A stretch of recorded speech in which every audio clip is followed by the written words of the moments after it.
Welcome to episode 6 of Standard Issue T's Behind the Seams.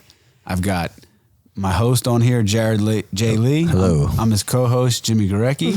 And today, like all of our guests, they're special. Mm-hmm. But this one is the most special. That's right. Because for one, she has to put up with me every day. For two, she has to... Put up with you every day. Put up with me every day. Uh-huh. And for 3, she has to put up with me every day. But in return, she gets free vans. So yeah, I'm feeling good. You know, it's been a long, I'd say 9-10 days. I thought I was going to be a Super Bowl champ. I wasn't a Super Bowl champ. We had to turn the corner real quick, Jarod. I only had about 12 hours to mope because then we went right into Vans land. Yeah, you had no time to be sad. That's actually the best thing that could have happened to me was us having our Vans drop the next week. Because I didn't have time to sit and like sulk and be mad at people on social media and my friends that are Cowboys fans partying, you know, celebrating our loss is their gain. So, but I'm back. God. I got my Keith Warren Sixers t-shirt I love that t-shirt. I got my undefeated hat on. You got your Black Vans JSPs on. That's right.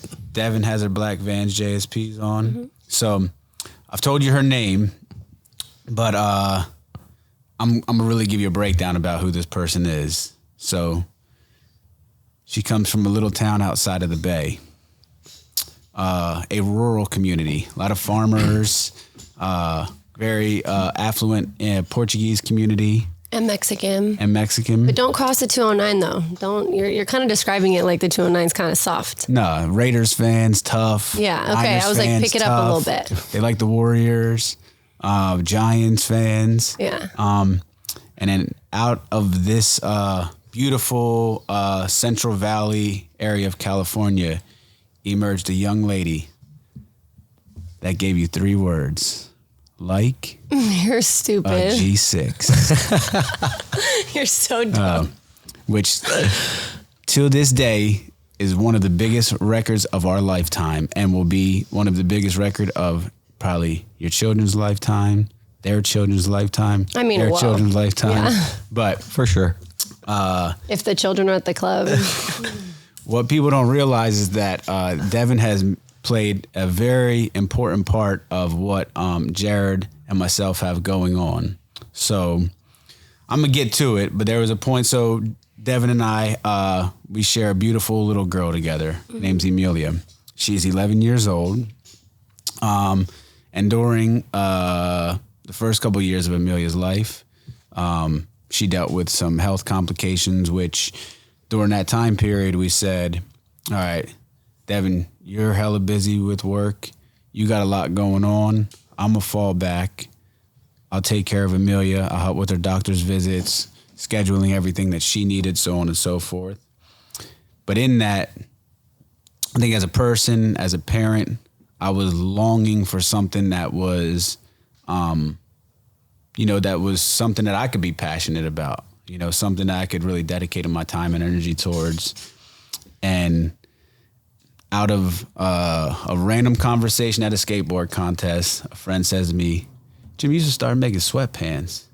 You always wear sweatpants." Yeah, I was gonna say you could be Jimmy Sweatpants. Yeah, you always wear our friend Scott Paff. No, so I don't know anything about making clothes or anything, and I go to Diamond. Kelly at Diamond goes, "I know this guy Jarod out in Vernon."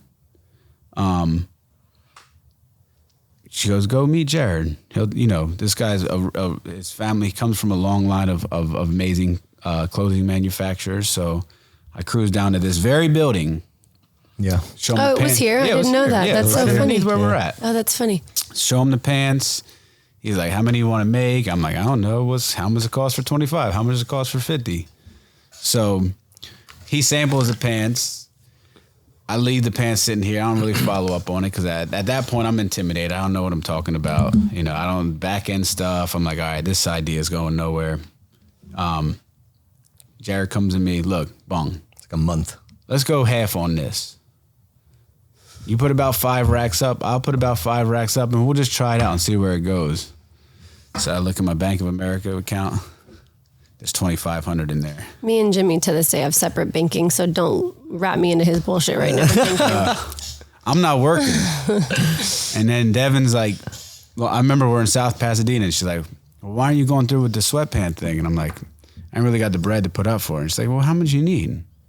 I'm like, I got 25. I need another 25. She's like, grand? I'm like, no, 100. She's like, dude, if you don't take this 25 and go meet this Jarod guy and you guys figure this shit out. So little did she know, she's a early investor in all of this.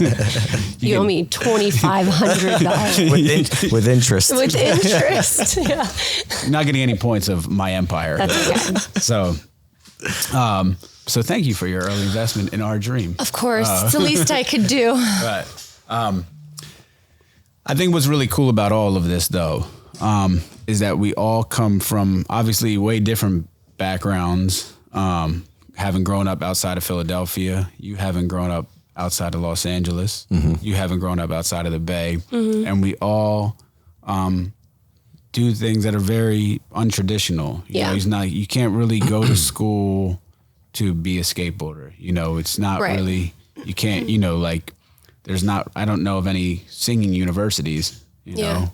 I mean, there's music colleges, but not necessarily for the type of music that I do, I guess. Yeah.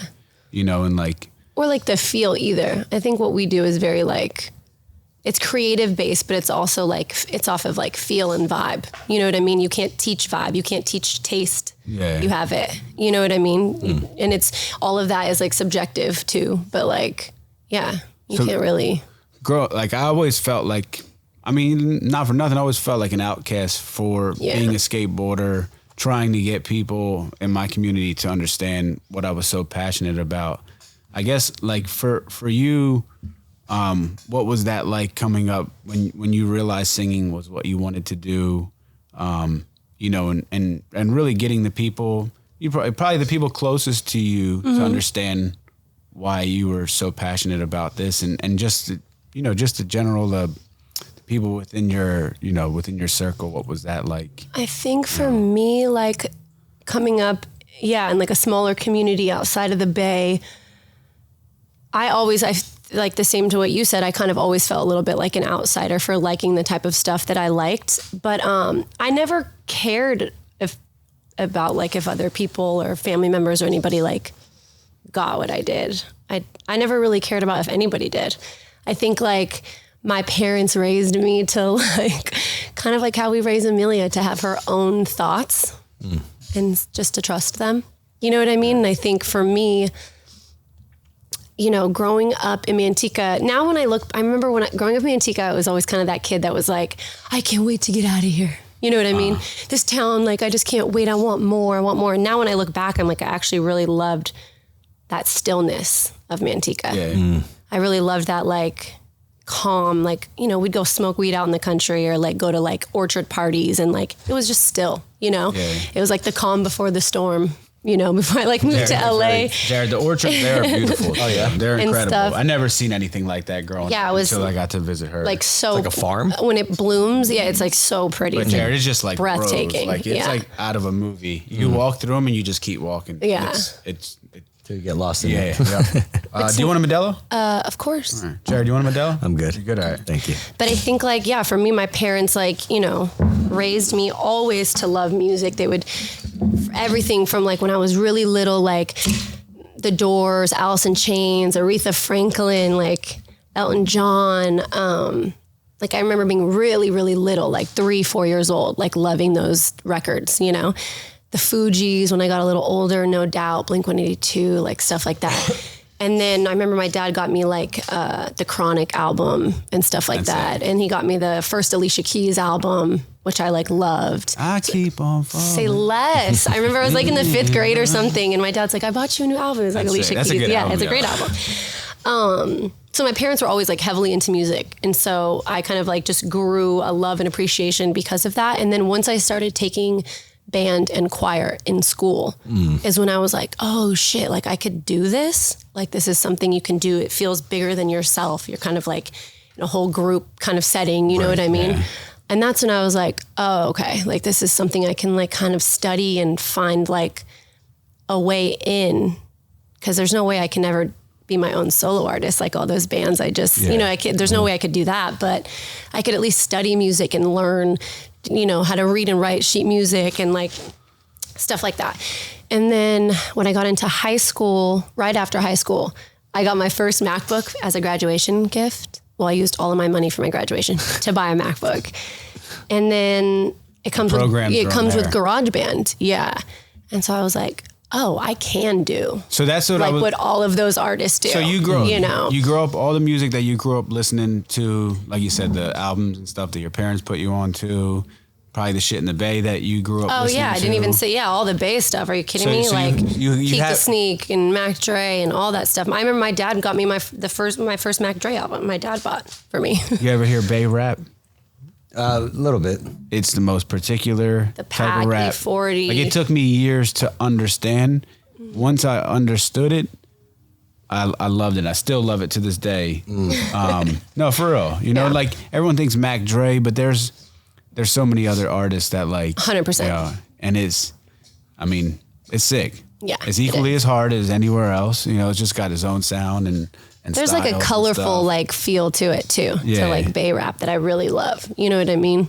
My favorite is RBL Posse. I know that it is. Will was just texting me about them yesterday. That's actually hella funny. I like RBL. Who else I like? I like the Jack and the Hustler. He put me on. They sound like love the Hustle and the Jacka. Hustler. They did an album with Freeway, so they got a very similar Philly vibe.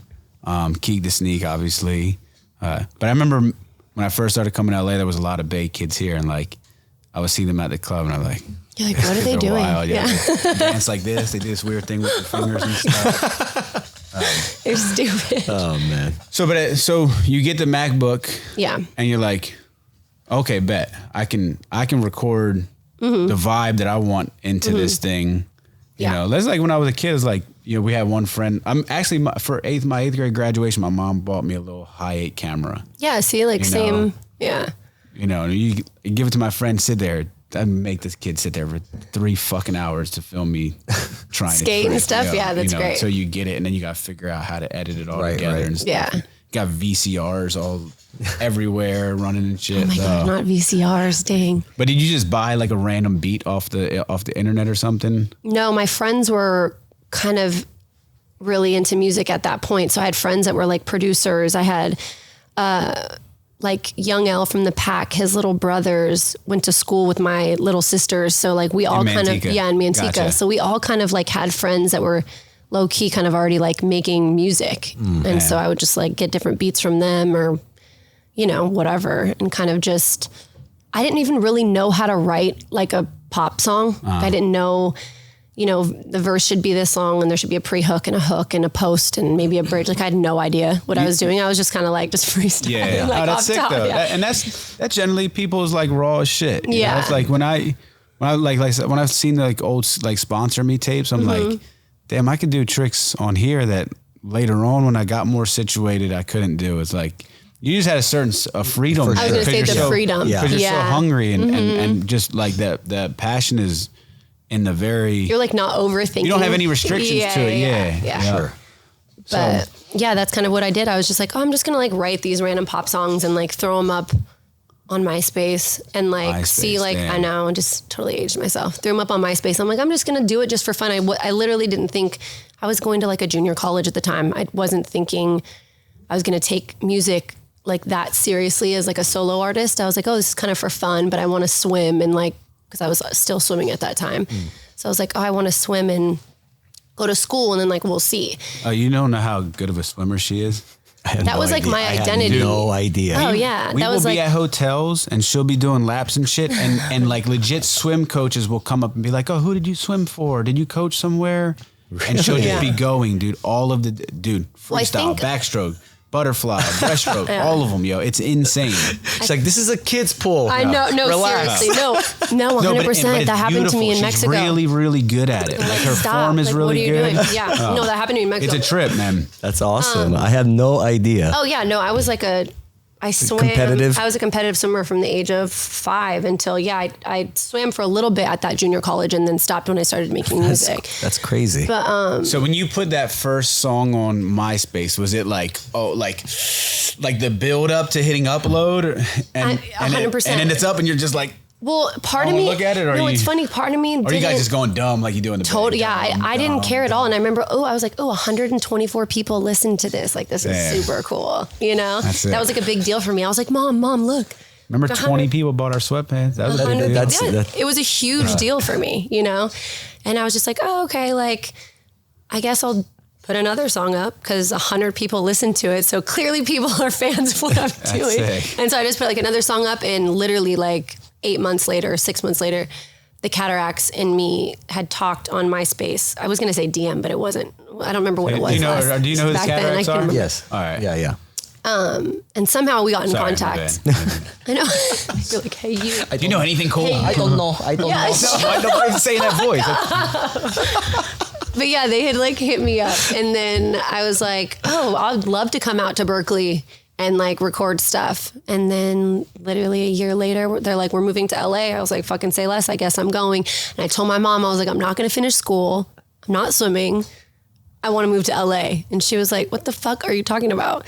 And she's like, look, I'll give you 2 years.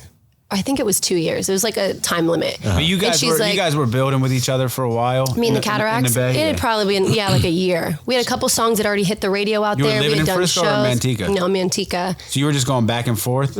I would- It's a fucking hike, yo. It's I would go- It's like a cool hour 40, not Drive? fun drive. Yeah. Drive. Hella Bay traffic. I know. yeah. So I would go to like, That's no, thank you. I was You working- were passionate. no, I was working at Old Navy. So I did like the logistics shift from 3 a.m. to like noon. And then I would go to school from like noon to whatever, like 3 p.m. or whatever the classes were. And then I would drive to Berkeley after that and do like a night session Say that one more with time. Niles. Dude, say that one Come more back. time. I would do 3. You actually had to tell Amelia this. I know. Say it again. She's an asshole. All right. I would do 3 a.m. to 12 out Old Navy. 3 a.m. And then whatever classes were right after that I could fit, so that would go till probably like 3 or 4 or whatever. And then I'd drive to the Bay. So I'd probably get there at like 7. And I would do a night session with Niles and David. And then I think more at that time was mainly more with Niles, but eventually David too. And then as soon as we wrapped then, I would like go home and try to get like an hour or 2 of sleep and then go back to Old Navy and then do the same that's thing. a And then trip. some days I was still trying to swim. So I would like try to train when I could too, but like whatever, it was hectic. That's a But I was trip. like, oh, I'm literally like 100 people listen to me. So Yeah. I have to keep this You going. got it. Yeah. You got to keep I it gotta going. fucking keep the shit up. Yeah. So during around that same time, I meet a And gentleman. what year is this around? 2008. Okay. Yeah. So I meet a gentleman named Mark Bolkovich. Mark worked at Raucous Records from the East Coast, from Delaware. Delaware is very close to Philly, obviously. And he's like, I have this group that I'm working with in the Bay. And I'm like, oh, cool. So he showed me 2 little white kids, 2 little white boys. Stupid. Blueberry Afghan, they got a song called, which I guess that's a strain of weed in the I love Bay. it. Blueberry Candy, come and holler, what's up? See? Come and holler, what's up? They got a song. They redid a Rich Girl. They did the Marshawn Lynch song too. Yeah, That was Marshawn fire. Lynch on a bitch Cowbear. When that Marshawn thing. was at Cal. Yeah. But he's telling me about these kids, so I don't really think anything of it. I moved to LA shortly after, maybe 3 or 4 months after he told me about these kids. Coincidentally, these kids all moved down there. I'm unbeknownst that Dev is part of the clique. So they're like, Jimmy, cool, you're in LA, you got ties to little streetwear companies. These kids ain't got nothing right now. You got any clothes or anything? So I would be like, yo, meet me at Diamond. And Nick would be like, yo, they're from the Bay, whatever. Here, give them trash bags of clothes. I used to get so mad that you never gave me clothes, you and Nick. I didn't know you. The boys would come home with hella diamond clothes, and I would just be like, "Oh, cool. I guess I don't get clothes." Like, that's fire. I didn't know you were in the No, mix I'm yet. just kidding. So they're living around the corner from me. So bong, 6 months go by, and I meet their team. Yeah. Mark introduced me to the other kids that are working with them, and he's like, "Oh yeah, we have this artist. Her name's Dev that we produce for. She does, she writes with us and everything." Yep. she's filming some of her videos tonight, and then they got a show at Hwood.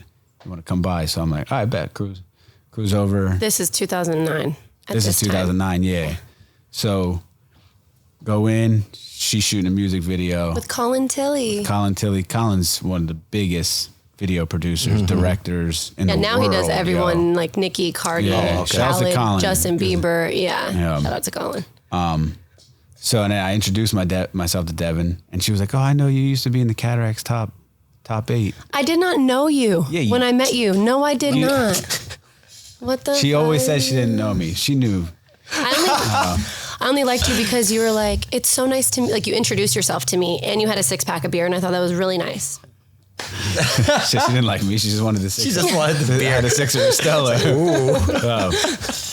So that's 2009. Yeah, like fall 2009. I think. So I would see, at this point, I would see her and the Cataracts around the neighborhood. We would kick it a little bit here and there. You're doing kickflips in front of her? Yeah, he was trying. It's like, watch this kickflip, babe. Oh, that's funny. That would be amazing, actually, if you did that. But literally, it was like the blink of an eye, and the next thing you know, they were already writing and producing for everybody that was coming up at that time. And Snoop. Oh my God, Niles and David were doing so many sessions a day. New Boys, everyone. And they were right. They were in the eye of all of these kids. But sure enough, it was like within 6 to 9 months, it was just like a G6, like a G6, like a G6, like a G6. Yeah, because the next year it came out. So you guys moved down here.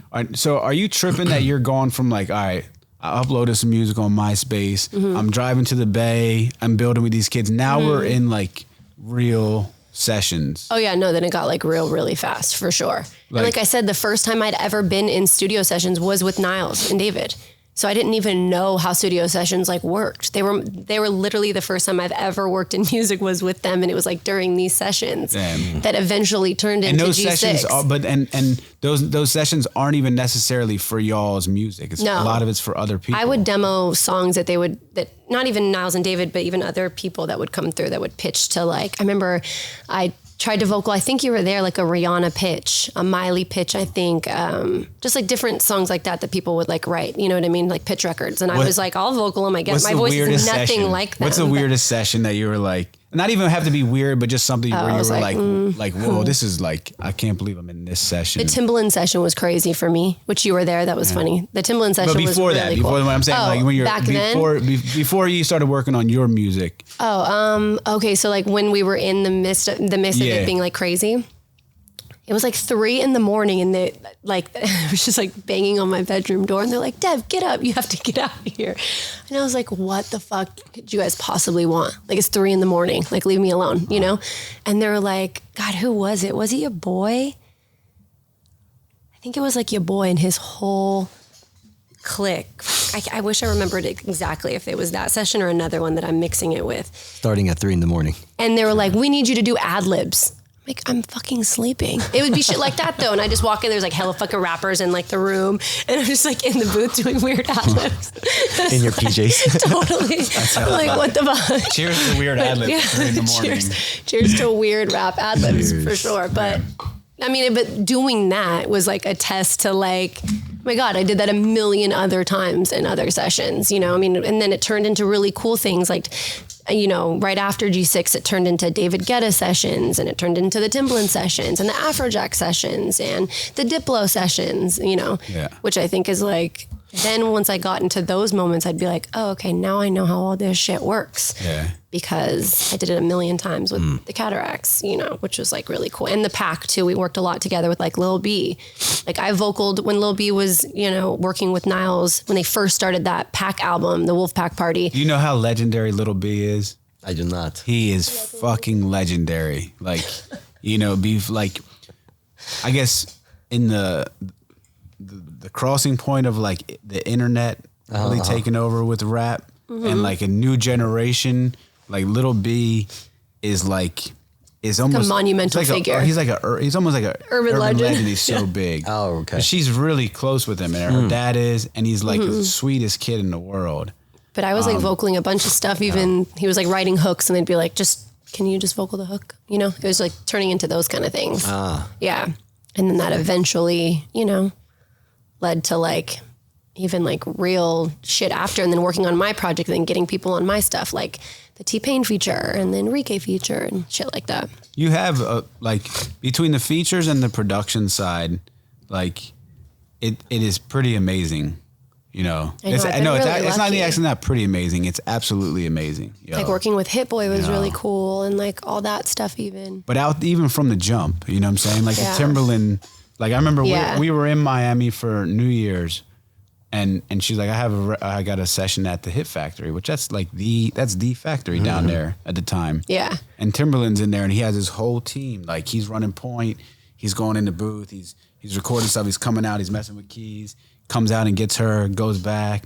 Yeah, that was sick. Like, that session was a lot of fun. Yeah, and it was like, damn, like it's like real. Yeah, it was real for sure. And like this is why Timberland is who he is. It's like look what he's 100%. Doing, yo. It's like to see these people work like that, and you know, I've come from a place where I've been in a number of Pharrell sessions, and I see how he works. I can drop that. You know? No, that's pretty cool. But you know, Pharrell, I think Pharrell's style is very cool. Yeah, like you know, was different. He just totally shut my whole shit down. By the way, yeah, your story is super cute. When I was in with Pharrell, like, I'm just I'm joking. I'm just saying, like contrasting styles, where like like Pharrell. Yeah. From what I saw, like he would keep a very contained environment, and it's really him and one or two other people, you know, whereas like Tim had he had a lot. Timberland had like a whole operation going, and I was like, yeah, this is pretty sick, you know. Yeah. And then to watch you guys work on that album and your first album in entirety, and see where those records all landed at. You know, and then it's cool too, because I was like thinking about this the other day, like even like when we recorded in the dark. I mean, I recorded in the dark in Costa Rica in just like a cardboard box setup, like over the mic. Like a lot of those sessions too were also me and the boys just like being me and the cat, like just doing like what we do, which is really cool. Listen to this though. This is right when we start dating. Beyond dating. We're going to be together. But cool, I got to go to Costa Rica for damn near 40 days. Glad you like me. See you later. Yeah. So I'm just at the crib, just chilling for the next 40 days while she's in Costa Rica doing God knows what. I know, I should have invited you. You should have invited me. I didn't think about that. She's like, oh, I just remembered. I just thought it would have been super cool. I was so bored during that time period, I went on a fucking fitness journey and became a marathon runner all of a sudden. Never ran a marathon in my life. All of a sudden, I'm running 6 to 9 miles a day. That's funny, you know, waiting for her to get home. I know, you were. That was cool though. Yeah. That's sick. I know.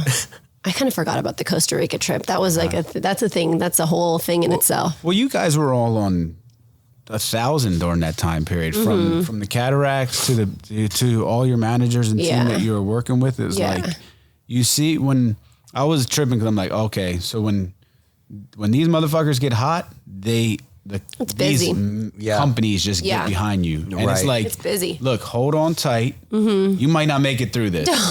You might. You might not. Right. You know, so. But it was fun. We did like a lot of touring after that. That was like amazing. And I got to travel all over. Even when I was like pregnant with Amelia, I went everywhere. I went to Dubai a bunch and like Brazil and, you know, it was fun. You were turning and burning. I know.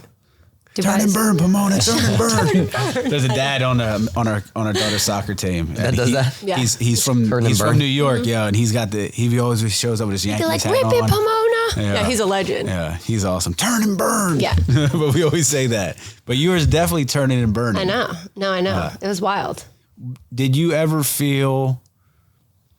Was there ever any point through all of that momentum and movement that you guys had going on where you felt like, yo, this is shifty, like this is like exhausting? Like, everything in the music industry is shifty. I never once felt safe in the music industry ever. But I don't care. Like to me, it was like, I kind of, you know, I always was like, all right, I'm just thinking about like even what my mom said, you have a couple years and then you got to go back to school. So to me, as I was like, I never like, I love getting to do what I do. I love what I do for a living, whether it's the music side of stuff, the Apple side of stuff that I get to do. But I never hold it to a point of like, it's end all be all. Like to me, everything, the success of it, all that is, like I said earlier, it's like so subjective that to me, I'm always like, you can always pivot. You can always change. You can always, so to me, I was always like, okay, if this doesn't work out, oh my God, I'd love to explore this, or I'd love to explore that. It was never like I put so much weight on myself that I was like, oh, like if for some reason this doesn't turn out the way I want it to be, it's like I never even put pressure on what I wanted that to be. Yeah. I was just like, I'm just having fun. I'm just exploring. You know what I mean? And I think that is like why music is probably still fun for me today after all the bullshit that I've even like been through. And that's why you just keep going. Yeah, it's like you just keep going. You can just keep reinventing sounds or vibes. You can keep exploring. You can keep, you know what I mean? And it can still be fun, whether it's like I'm doing a show with T-Pain or if I'm just doing my own show. It's like that's still fun for me. You know what I mean?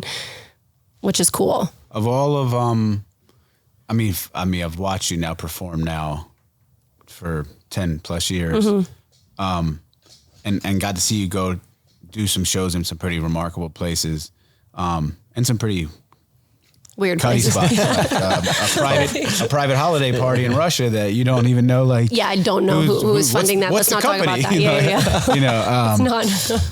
That was amazing. That was with Lana Del Rey and Cher. It was so it's amazing. a holiday party. It's in a ballroom. In Russia? In Russia, in Moscow. And Devin's dressing room's here. Lana Del Rey's is here, and Cher's is here. Cher. Yeah, it was amazing. Like- So Lana Del Rey performed during dinner when everyone was like sitting down, you know, very like Lana. And then Cher did a full like Vegas number. And then I was like club hours. Like I was straight, like I went on when people were just raging. But look, there's You know? there's only 50 people tops at this. It's a private event. They flew us out first class, ballin' ass hotel. It was sick. That's in the middle of sick. Moscow, freezing cold, yo. The coldest I've never felt cold like that. We left Yeah. the hotel to try to walk to Mickey D's. We didn't make it 10, 15 feet. We Yeah, turned let's get right back It inside. was freezing. Yeah, And we that got was stuck crazy. on the hotel. I mean, in the elevator. elevator for 3 hours. Yeah, we got stuck in an elevator We together. called the guy back on the thing. He forgot we were in there. Yeah, he forgot. He was like, yeah, I called someone to like help you guys. And I just forgot. We're like, bro. That's When they funny. finally come, they only raised the. We had to lower the jump out of elevator it. halfway. Oh, so you have to get out We had like, to jump out like a What if movie. you're jumping out and, And the it- motherfucker drops? Yeah. like jump quick. You're, Yeah. No, you're getting slit in half. Shit together. Yeah. Hold it up, Jimmy. Totally. I know. I got Yeah, a that was crazy. Remember, I got a cold, and then they Yeah. were like, they brought me like this nurse came with like a toolbox, Of like vials and of I'm like, medicine. I'm cool. Yeah. Yeah. You're not gonna put any of this in me. No, that was crazy. That's funny, man. But of all of these amazing places that you got to see, was there any particular shows or destinations amongst all that travel that stands out, or that really, really stands alone as what might have been really. I always feel like when I think about like my favorite shows, I had hella fun. I had hella fun touring like early on club stuff. Like the Cuddy, like I went on tour with LMFAO and we did like Cuddy clubs. Like that was such a fun time. And I did like shows back then with even like, this is like 10, 13 years ago, with like Steve Aoki. Yeah. Like those, like that kind of like Cuddy energy club, like even like I'm trying to like clubs like in Oakland when I first started, you know, like those were always like my favorite ones. What's the spot in Frisco that's I think he said it closed down. Oh yeah, we were just talking about it. I forget what it's called, which is so whack that I forgot. I was just talking to Calais about that spot too, actually. I remember telling like Amir that you had shows I there, and you know. were like, dude, that place It's is like a iconic. legendary. Yeah, I know. yeah. But yeah, I think to me, just like, shut down? Yeah. But like, I think doing all like the big shows, like the Wembley. festival stuff, I did Wembley. That was like amazing. I remember like performing G6 at Wembley and just being like, don't forget what this looks like. Yeah. Because there's just 80,000 people, you know, like just screaming. And I was like, this is so fucking cool. I couldn't talk in front of 8 people. It was so cool. But yeah, I think like Wembley was really cool. Like doing like, you know, all the festivals like Austin City Limits, Lollapalooza, Coachella, like all that is like, you have to do those. You know what I mean? That's like the legendary shit. But to me, my favorite is like when I have to stand on a couch and it's just like a cuddy little bar. Like those are my favorites, you know? That's like my favorite I stuff. couldn't do either of them. I'm not entertaining none of y'all motherfuckers. Shut up. You're stupid. You could do it. No way. Yes, you could. I got inducted into my high school Hall of Fame and had to talk in front of everybody and was just rambling. I think you did good. Even my mom was like, What are you talking about? so she was like She's so like, bummed, she's let like, down "Stop by my it, stop it." presentation. I thought it was cute. I think you could do it. Oh man. That's funny. I know. But yeah, I feel like I've been really like fortunate to do all that stuff. Even doing like Lollapalooza this past summer with Recno was amazing. You know, like that was such a fun, I love all that shit. It's like so fun. Performing is like my favorite part. I love it. Having seen the highest of the highs, the best of the best, you know, all of the amazing things that the music industry can do for you, can open you, can create for you. On the flip side, you have Feast and famine, doll. you have the other side of the business. Yeah.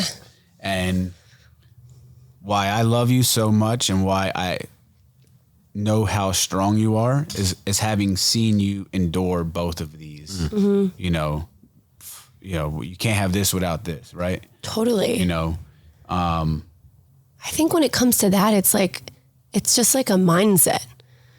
You could be miserable and have everything, and you could be miserable and not have anything. So it's like, as much as like I've been through stuff that's been really hard, like shit that's public, lawsuit stuff and all that. It's like, yeah, in the moment, those things totally sucked. I was still doing sessions. I was still doing shows. I was still doing what I love to do. Do you know what I mean? Yeah. And I think that like, yeah, I think that for me, and I feel like you're like this too, Jimmy, is like when you can still find the little slivers of being able to be like creative in it all, it kind of saves, like all the other shit's just shit. Yeah. You know what I mean? You still get to be like creative and express yourself. And I think that like, that is what I'm really fortunate that I get to do. All that other stuff's always been crazy. It's going to be crazy whether I have a song on the radio or not. It's literally going to be crazy. I remember how like low and lost. So for me, when Aesthetics got bought by, or not, when everyone left Aesthetics to go to to Zoo York, I'm sorry. That was one thing for me because Aesthetics was the company I always wanted to skate for. It's like growing up in LA and you get drafted by the Lakers and then everyone from the Lakers is now going to go play for say, I don't know, Golden State. You know, it's like I went to the team I wanted to go to, and then because of the business, nothing else, and nothing to do with anything but the business.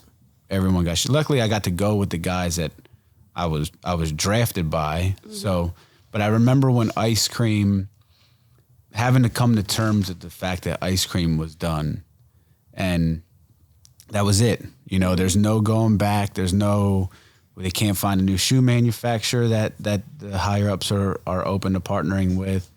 You know, there's not enough to this for them to keep wanting to fund it out of their pockets. People don't realize our checks used to say Star Trek Entertainment. That's it didn't so say cool. from Reebok. It didn't say from BBC or Ice Cream. I wish you would have kept one of those. Yeah, I know that would have been sick. Cool. And we used to get physical checks.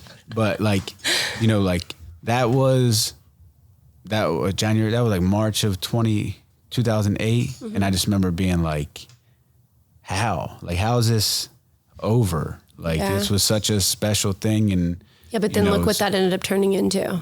Do you know what I mean? For sure, but I'm just that's what I'm like saying. A beautiful thing as well. Like I don't know if I hope you don't. Like I remember when you saying like, "Yo, me and Universal are parting ways with each other," you know, and I remember seeing, like, I just remember holding you that night. Like I also I can't imagine how that felt. Part of me, we started a family. We went through a lot of shit, so I always lived with a lot of. I also guilt, think. like as. Yeah, but I think, that was also a different time. Just seeing somebody that you loved or goes through something. There's so many layers to this, though. It actually has nothing to do. It's a business. Well, there's just so many layers to this time. And I'm not going to get like hella into this because I don't even need to.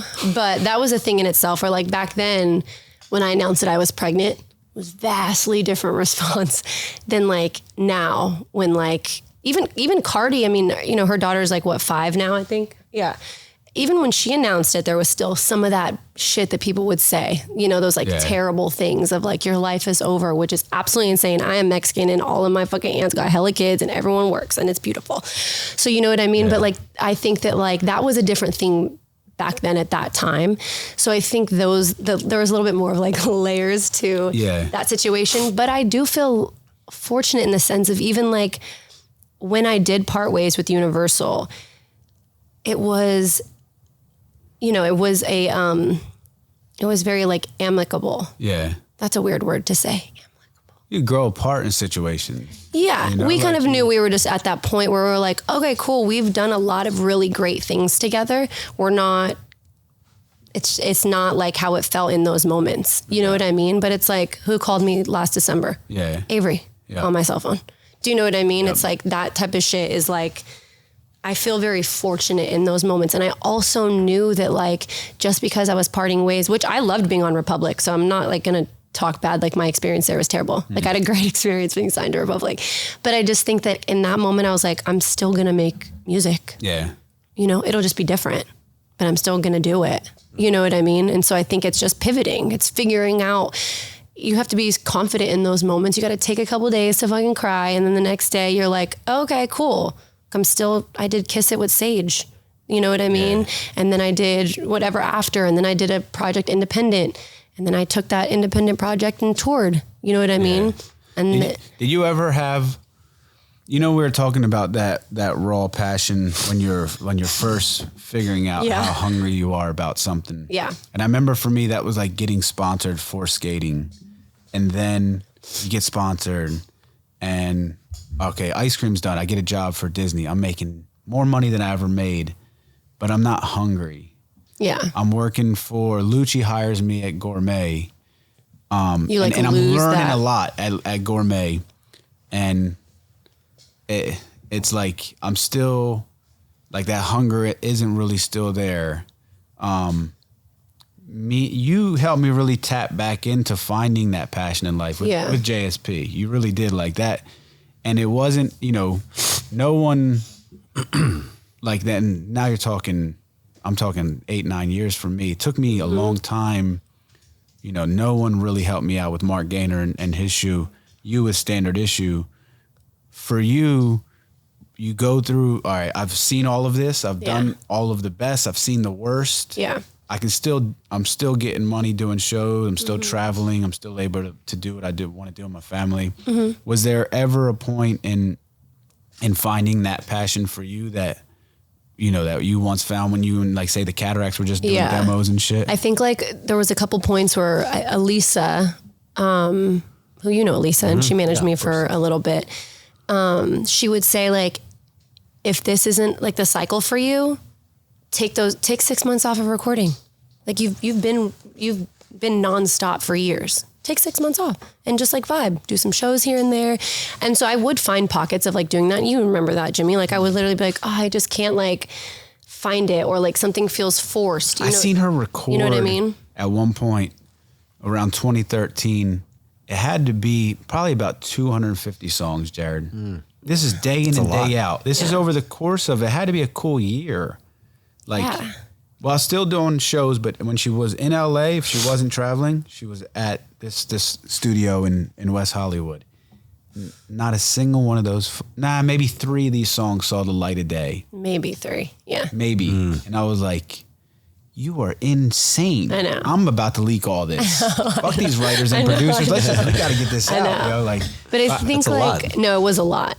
It was a lot. It was good though. It was good for me to do that and just get all that stuff out. I was working with a lot of really great writers like Brian Lee and Jay Cash. Like that was like a really fun time for me. Jay Cash and Amma were in like, you know, it was like when Amma was doing all the Katy Perry stuff. So I was like super into that like whole bag, you know, but I think none of those songs were songs that like I felt like emotionally connected to either. So I knew that they weren't going to ever see the light of day. But I think like in those, like in between those waves of that happening to me, I think when I started working at Apple, that kind of did that for me. It kind of gave me a new, like, you know, I'm listening to songs that are from other parts of the world that I probably wouldn't be on my radar, you know? And I think that like being a part of that team and working like on all the the playlisting shows like was really cool for me because I would just find all this new music and I would be like, oh, this is awesome. Or, oh, I want to make a song that sounds like this. Or like I found this new producer, you know what I mean? Which I think like that was really nice for me to have that as like another outlet where I could still be creative and I could still listen to all this really cool stuff. But it took like a little bit, I guess, of pressure off of me being like, it should be my songs, that I'm thinking about 24/7. It was like other people's songs, which was kind of cool. It was like a sick joke, yo. I was like, why are you, this is just therapy for you. It basically was. Yeah. Just going through this process just for yourself. Yeah. You know, it was a trip, you know. Yeah, it was. It's got to be cool a hard time. drive just full of music somewhere. Oh my gosh, I worked with so many people. MNDR, like literally so many people. Lana's producers, like everybody. Yeah. That was a fun time. It was crazy. I bet you there's like. Do it when you're young too. Yeah, totally. Yeah. It's like, it was wild. Amelia was little. It was fun. I was just looking at pictures of Amelia in that studio. You know, it's like a good studio.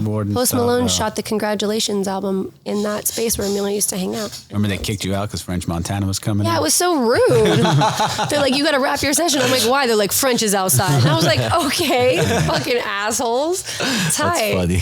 But I think I say all that to say this is like, you know, when you are really, really passionate about something and confident and know that you have you internally, you know, you have something to contribute still. And there's an authenticity about what you and genuineness about what you do. It always it comes back 100%. You know what I'm saying? 100%. Like, and that's what, like, when I was at my lowest points, I refused to give up because I was like, I know I have something in here that I still want to share with people that people are going to bang with, you know, and thoughts and ideas that are going to connect with people. 90% of which are ones that you've allowed me to accomplish and boxes to check. Mm-hmm. And I always saw with you was the same drive, you know what I'm saying? Like, what, you know, because music obviously trends come and go. I definitely remember when, like, making like electronic pop music wasn't at the forefront. You know what I mean? It was like 2015 to 2017. It was like Lord Royals and like, you know, like Ray Shremmerd had like that really big. What was the trend? The Black Beatles trend. Yeah, you know, it was like during that whole time, the mannequin thing. And now G6 is more celebrated than ever. Yeah, but it's just like a cyclical thing, you know? But I do think, like, going back to what you said is like, if you just stay true to yourself and don't change yourself because of what's around you, you staying true to you will always be cool. Yeah. You'll never go out of style if you're yourself. You know what I mean? Like, that's what me and Jarod have to say to ourselves every day too. And like, obviously with fashion, you see so much shit, so much crazy shit, you know, and you're like, it's especially now. Hard. It's hard not to want to see things and make you want to pivot off your shit. But, you know, I think, you know, us staying true to who we are and what we make is like always going to get us through any hard time, you know what I'm saying? Like, so. No, it is. It's true. Even like putting out with the Vans project, I understood where the sneaker market is at right now. You know what I'm saying? Like, this is a difficult time to sell sneaks, you know, but like I was way more than confident in the assets we had built for it, the content, the story, you know what I'm saying? Like, you know, fuck if like some press person don't fuck with it, or like, you know, we ain't got the craziest seating list, but like I know this shit is hot. You know what I'm saying? Like, for sure. Yeah, I agree. And I think that like it stands true to like your guys' brand and feel. Do you know what I mean? Like, it's cool. It looks cool. Thank you. And also they're Vans. You know, I love Vans. Yeah, she does love Vans. I signed my deal in Vans. What? You signed a deal? I've signed multiple deals in Vans, like randomly. It's not on purpose. So you hear this, Vans? Devin Tylis signed her first deal with Universal Records. With who? Who'd you sign it with? What's the exec's name? Shout out the execs. Oh, Avery. And? Monty. In a pair of what? Vans. There you go. Stupid. The plug. The plug. So, but all right. 2023. Yeah. Standard Issue's cranking. We're 6 years in. 6 years in, baby. What's your favorite standard issue piece? Slackers, always. Always the slackers, huh? Yeah. Yeah. They're always. I love the slackers. You could dress them up. You could dress them down. You can hit them with the crop top. Second They're favorite? slackers. I like the waffles, but I like to cut them, which I feel bad saying that's like blasphemy because they're very cuts expensive and perfect. nice. I know, I'm sorry. My It God. cuts perfectly. too. Why is this the first time I heard of this? Yeah. But yeah, they're my faves. All right, and third. Shit, we only got 6. It can't be hard. No, because, well, I don't know. Well, no, they're that's- out that's already. 'cause- mostly what But I you was going wear. to say I really like the scarves that you guys just Oh, did. yeah. Scarves Yeah. are sick, yeah. You I are know a that's like scarf newer, person. so it's hard to like say it's like a fave, but I think that's a really fucking cool idea. So I'm into the scarves. Yeah. My wife always wears a scarf. Yeah. Like traveling and stuff too. That's smart. All right, You wrap your babies with it. I know. Swaddle. all right. That's amazing. 3 cities. What's your favorites? And in order. In the world? Frisco, Philly, LA. Okay, what? That's yours? No, what's yours? That's what I'm saying. Not Yeah, mine. yeah, I'll yeah. take one. No, which Really one? my favorite. I can't do 3 favorite Come cities. on. No, I cannot. Absolutely cannot. Norristown? No, I cannot. I do Shouts love to Norristown. Shout out to Chaps. Shout to Chaps Day. Gotten lit many of times. Yeah. Yeah, I can't do 3 favorite cities. All right. It's not happening for me. I like too many. Yeah, because it'd be like, I mean, Jared's been in Norristown before. I know. I've been to. I know. How This did you guy- like They're it? probably like, No. who that guy? Shut the fuck up. Wait, that's amazing. This guy I flew. forgot you went there. He flies to Philly I for just thought the. He of flies this. to Philly for the Lapstone party. And he damn near forgot left. about He that. got there in the morning and he damn near left that night. Jared's like, I've seen enough. I've seen all I needed Did to you see. stay at my mom's house? I did. You did. Yeah, All right. And he that's left so first thing in the cute. morning. First thing in the morning. Crazy, yo. That's insane. You stayed at Gaga Debbie's house? Damn. Flew in Saw and flew Jimmy's right room. out. That's Yeah, I so saw in the room I grew up in. Yep. Yeah, your mom's house is sick. That's really hella cool. It's so funny. Flew in and flew out. Yeah, we should be going there soon again. Yeah, we do got to go back to Philly. We gotta go. More projects with Lapstone too. Shout out to Lapstone and to Brian. Lapstone. Yeah, Brian's I the know. man. Brian's a legend. Brian is like the sweetest human. I love he your goes, what guys's- kind of shoes is Jared into? They said this to me the other day. Oh, really? He's going to send some shoes here for you. Oh, sick. Wait, that's so cute. Uh-huh. I like shoes. I like shoes. No, I love your guys' Brian's like, is she the crew? totally. Like what? Totally. It was this long ass list of pink sneakers that just fucking came in. I like your guys' yours and Brian's, like all 3 of you guys, your like relationship is really cool. Yeah, nah, Brian's he is the hub for all things standard issue and JSP, and it just so happens to be in the greatest city in the United States, Philadelphia. Second greatest. So, what's the first greatest? LA, right here. Nah, Los Angeles is great. Yeah. I do love LA, man. I love LA too. I was thinking about that the other day. It's so funny that like my life brought me to LA. I like never thought as a kid that I'd grow up like living and owning a home in Los Angeles is so weird. That's what my mom always said. I knew I was going to lose you to LA. Really? She always said that. That's so funny. And upon her first visit here, it only took her one trip to say, I see why you moved here. It's an amazing You know? city. I'm never leaving. Just the fact that you could work 365 days a year without any constraints from the weather. Listen. And if you're willing to hustle, you can hustle here. Yeah. You know, No. you can make money 7 Still days slow a week. enough too. And it's still slow enough. You can kind of like be lazy with it if you really want to. If you Yeah. need a couple lazy days, Yeah. you can drive to the mountains. You got downtown. You got like the valley towns, or it's like feels like That was suburbia. the coolest thing. I went snowboarded in the beach. morning. And then, people always say, if you want to go snowboard, you can skateboard, you can surf, you can do it all the same day. And you hear people say that. And then I didn't do it. surf. I Yeah, actually but I did it. snowboarded Minus in the the morning. surf. We got back to LA, and then I went to skateboarded. I was like, damn, yo, that's kind of in a t-shirt too. I was Yeah. freezing snowboarding 6 hours earlier. you know? Yeah. Best. I know. We're here. I love it. LA is cool. LA. What a life. It's also cool to see. I like when I first started coming here, it was like there was almost this gap where like it wasn't getting its like shine and kudos. You know what I'm saying? Like I'm talking like Pac Div era. No one's really at that point. Really, no one's really as much shit is going on in like streetwear here. It seemed like, at least on the East Coast, cats weren't really willing to accept the fact that like this shit was bubbling here. Right. But eventually it all has risen, you know what I'm saying? From like TDE, like, I know. look at the fashion scene I here, know. the art space. It's like, It really has. And I'm sure you've seen, well, you're from here and you've seen it. Like you would come out here in the early whatever, you know, with your friends to come and skate. So you guys have probably seen this city change so much, you know. For sure.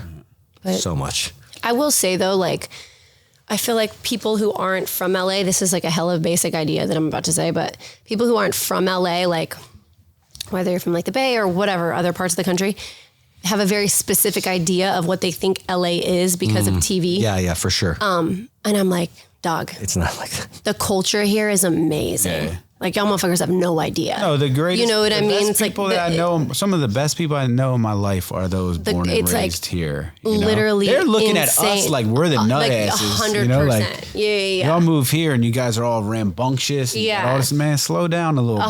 100%. Like real, like LA natives are like it. You know, like Shout for to real. LA, man. Yeah. See? Told you. So he's had a Told full you. LA moment. I know. That's kind of I'm funny. gonna put my Dodgers hat on real quick. It's stupid. Well, shit, Devin, thank you so much for coming on today. course. For those that This is don't fun. know this, Devin is Jimmy's This is- wife. I know.